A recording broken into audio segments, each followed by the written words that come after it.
আজকে বক ফুলের বড়া ভাজছি। এরকম বক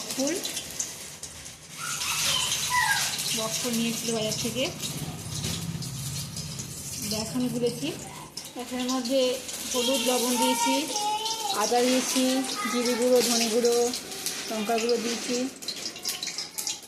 তারপরে তেল গরম করে ভাজা হচ্ছে। এখন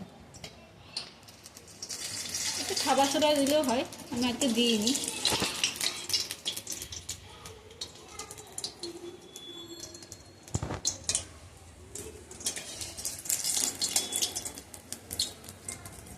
কম আছে, অল্প অল্প করে ভাজতে হবে, বেশি হাই ফ্লেমে ভাজলে হবে না।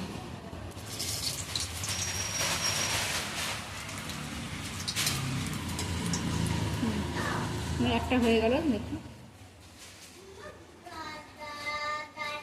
Thank you, by.